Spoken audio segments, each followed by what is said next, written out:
teman-teman semua. Kali ini saya Wadina Bajanjan akan menjelaskan beberapa hal terkait psikologi pendidikan. Yang pertama, saya akan membahas tentang pengertian psikologi pendidikan, ruang lingkup psikologi pendidikan, manfaat psikologi pendidikan di sekolah dasar, dan contoh penerapan yang pernah saya amati. Nah, pengertian psikologi pendidikan adalah cabang ilmu psikologi yang mempelajari perilaku individu dalam konteks pendidikan, khususnya bagaimana siswa belajar dan bagaimana kita sebagai seorang guru dapat memfasilitasi proses belajar yang efektif. Nah, serta bagaimana lingkungan belajar mempengaruhi proses belajar tersebut. Apa saja ruang lingkup psikologi pendidikan? Yang pertama, perkembangan siswa, teori belajar, motivasi belajar, evaluasi pembelajaran, keterampilan mengajar, yang terakhir yaitu kesehatan mental siswa. Nah, selanjutnya yaitu manfaat psikologi pendidikan di sekolah dasar. Yang pertama yaitu memahami siswa, yang kedua meningkatkan motivasi, yang ketiga mengembangkan kurikulum, yang keempat meningkatkan efektivitas pembelajaran, dan yang kelima yaitu menciptakan lingkungan belajar yang kondusif. Nah, contoh penerapan yang pernah saya amati yaitu adalah pembelajaran diferensiasi, di mana kita sebagai guru akan merancang pembelajaran yang disesuaikan dengan gaya belajar dan kemampuan siswa kita yang berbeda agar seluruh siswa kita dapat memahami pembelajaran yang kita berikan.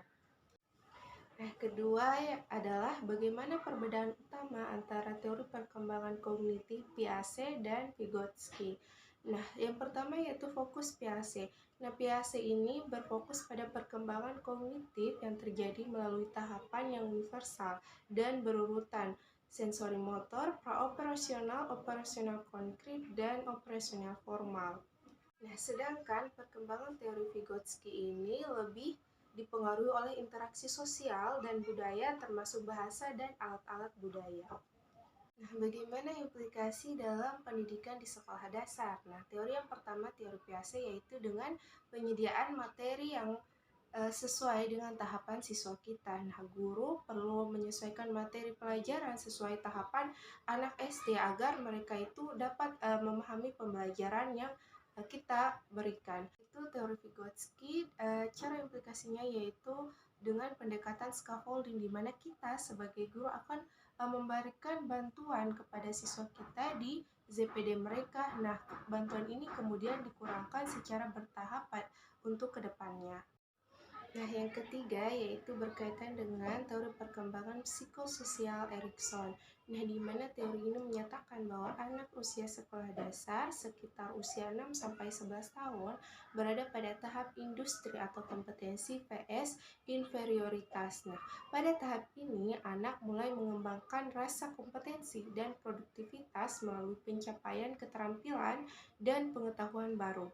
Cara kita sebagai seorang guru mendukung perkembangan ini adalah yang pertama, kita harus membangun rasa percaya diri dalam diri siswa tersebut. Yang kedua adalah mendorong inisiatif dan eksplorasi. Yang ketiga yaitu kita akan memberikan tugas yang sesuai atau tugas yang bertahap kepada siswa tersebut.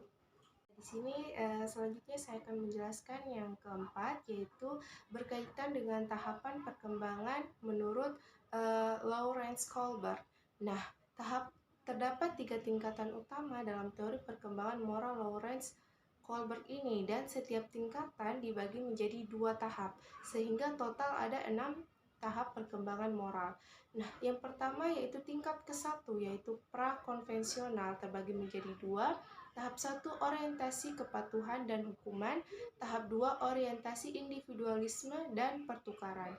Tingkat kedua ada konvensional, terbagi menjadi 2 juga. Tahap ketiga adalah orientasi hubungan interpersonal, tahap keempat adalah orientasi sistem sosial dan hati nurani. Nah, tingkat ketiga atau pasca konvensional yaitu tahap kelima, orientasi kontrak sosial dan hak individu. Tahap keenam yang terakhir yaitu orientasi prinsip etika universal. Konteks pendidikan, guru SD dapat membimbing siswa sesuai dengan tahap perkembangan moral mereka dengan beberapa cara. Yang pertama yaitu memahami tahap perkembangan siswa Yang kedua, menciptakan lingkungan yang mendukung. Yang ketiga, menggunakan dilema moral. Yang keempat, memberikan umpan balik yang konstruktif. Yang kelima, menerapkan nilai-nilai karakter. Yang keenam, mendorong interaksi sosial yang positif. Yang ketujuh, menyediakan contoh dan model perilaku. Dan yang terakhir yaitu menyesuaikan pendekatan pembelajaran. Yaitu saya akan menjelaskan tentang kesulitan belajar yang dialami siswa terbagi menjadi dua, yaitu disleksia dan diskalkulia. Nah, disleksia ini adalah kesulitan belajar yang memengaruhi kemampuan membaca, menulis, dan mengeja. Sedangkan diskalkulia ini adalah kesulitan belajar yang memengaruhi kemampuan memahami konsep matematika dan berhitung. Terus bagaimana cara kita sebagai seorang guru mengidentifikasi kesulitan belajar tersebut? Di sini ada 3 cara. Yang pertama yaitu melalui observasi.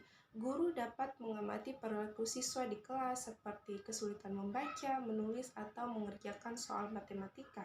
Nah, yang kedua yaitu dengan teknik wawancara. Melakukan wawancara dengan siswa tersebut, orang tua, dan guru-guru yang memberikan informasi tambahan terkait siswa tersebut. Yang ketiga yaitu asesmen dasar. Nah, asesmen dasar ini dapat berupa tes membaca, menulis, berhitung yang dirancang untuk mengidentifikasi tingkat kemampuan siswa kita. Selanjutnya yaitu dampak ketika siswa kita memiliki dua kesulitan belajar ini. Yang pertama adalah rendahnya rasa percaya diri. Nah, kesulitan belajar ini dapat menyebabkan siswa kita merasa rendah diri, frustasi, dan enggan untuk belajar. Nah, yang kedua yaitu perilaku negatif. Nah, beberapa siswa dengan kesulitan belajar mungkin menunjukkan perilaku negatif seperti bolos, mengganggu teman, atau menarik diri dari lingkungan sekitar. Itu yang bisa saya sampaikan. Kurang dan lebihnya saya mohon maaf. Terima kasih.